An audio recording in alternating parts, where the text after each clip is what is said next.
At their most recent Friday forum, the Needham League of Women Voters talked snow removal and winter safety.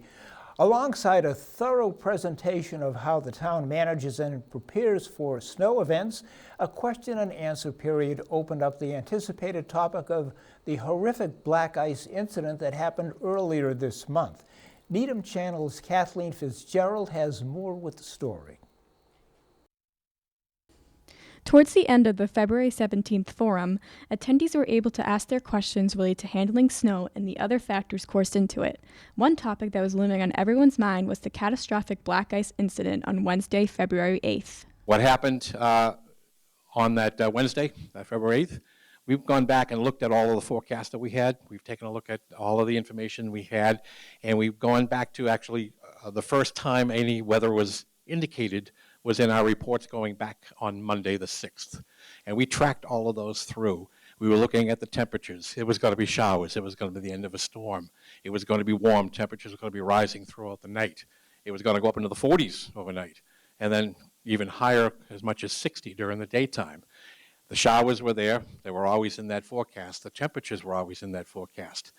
As time went on, there was indications there was going to be colder temperatures that might come down from the north, but nothing ever was going to be predicted to happen in Norfolk County. The director of the DPW and the superintendent of the highway department emphasized the continuous change of the forecast caught them and the forecasters completely off guard. What do we do? What happens? Check with the forecast again? Nope, it's not going to happen. It's not going to happen. We're not going to get ice. It's not going to happen.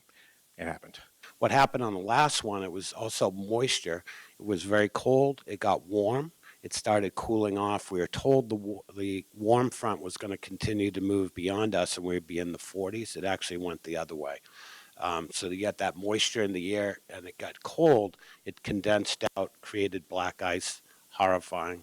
As Merson put it, it was, quote, a nightmare scenario, especially the timing of it all. It hit the town when early commuters were well on their way to work. It happened around 6 o'clock when everybody, the early commute was already out there moving.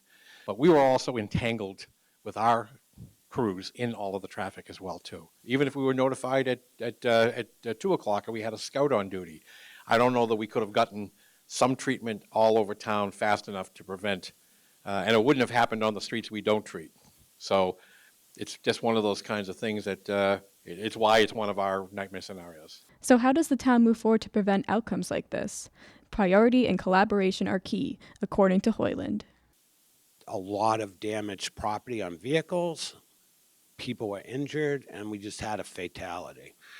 So this is number one on our list became black ice, which is not ironic. We've been pushing it for years. So what we're probably going to look at is how our different groups with the police and fire can start notifying us, because we kind of were worried about it, but the forecast indicated we shouldn't be. So that's a blown forecast, and we all feel horrible because of that fatality. Horrible.